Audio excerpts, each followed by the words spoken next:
இந்த மாதிரி முறுக்கு வந்து முறுக்கு மிஷினில் பண்ணுவாங்க. அப்புறம் முறுக்கு மாஸ்டர் அவங்க தான் இந்த மாதிரி சுற்றுவாங்க. நம்ம வீட்டிலலாம் இதெல்லாம் இந்த மாதிரி முறுக்கெலாம் நம்ம பண்ணது கிடையாது. இது எப்படி பண்ணுறதுன்னு பாருங்கள். நம்ம முறுக்கு எப்போவுமே நம்ம முறுக்கு குழல் வாங்குவோம் இல்லையா, அதில் இந்த மாதிரி கண்ணு வச்ச இந்த முறுக்கு பண்ணுற அந்த தட்டு இருக்காது. அது எப்படின்றதை நான் வீட்லேயே நான் செஞ்சுருக்கேன்.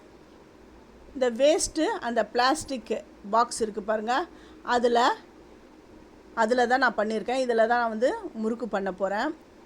அந்த முறுக்கு ஷேப்புக்கு அந்த தட்டுக்கு ஏற்ற மாதிரி நான் கட் பண்ணி ஹோல்ஸ் போட்டு வச்சுட்டேன். அந்த முறுக்கு குழலை இதில் நான் சேர்த்துட்டு அதுக்கு மாவு நான் ரெடி பண்ணுறேன். இதோடைய ஃபுல் வீடியோ வேணுன்றவங்க என்னுடைய சேது சித்ரா கிச்சனில் போயிட்டு பாருங்கள். ஃபஸ்ட்டு என்னுடைய வீடியோவை பார்க்குறவங்க சப்ஸ்கிரைப் பண்ணலாம், சப்ஸ்கிரைப் பண்ணிவிட்டு பாருங்கள். அப்போ தான் நான் போடுற ஒரு வீடியோவுடைய நோட்டிஃபிகேஷனும் உங்களுக்கு காட்டும். உங்கள் ஃப்ரெண்ட்ஸுக்கும் பிடிச்சிருந்தா ஷேர் பண்ணுங்கள்.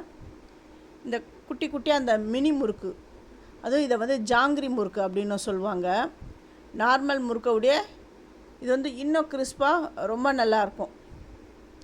இதுக்கு மிளகாய்த்தூள் சேர்த்துட்டேன். நெய் இல்லைன்னா உரிக்கின வெண்ணெய் சேர்த்துருங்க.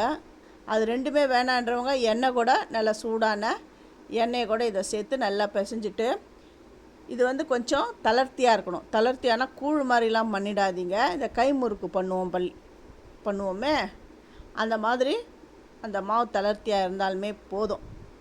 இந்த முறுக்கு பிழியறதுக்கு கூட ஒரு சின்ன டெக்னிக் இருக்குது. அதை வச்சு பிழிஞ்சால் கரெக்டாக வந்துடும். அது கிட்ட வச்சு அப்படி பிழிஞ்சு அப்படி சட்டுன்னு எடுத்துடணும். அப்போ தான் அந்த நடுவில் ஹோல்ஸ் வரா மாதிரி அந்த பூ ஷேப்பில் வரும்.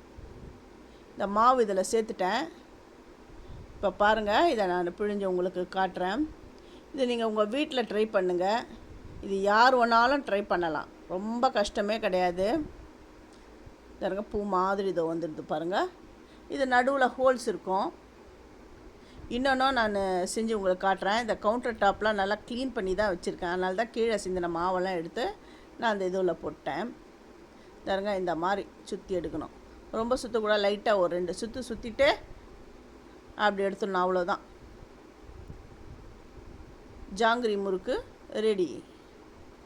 தேங்க்யூ.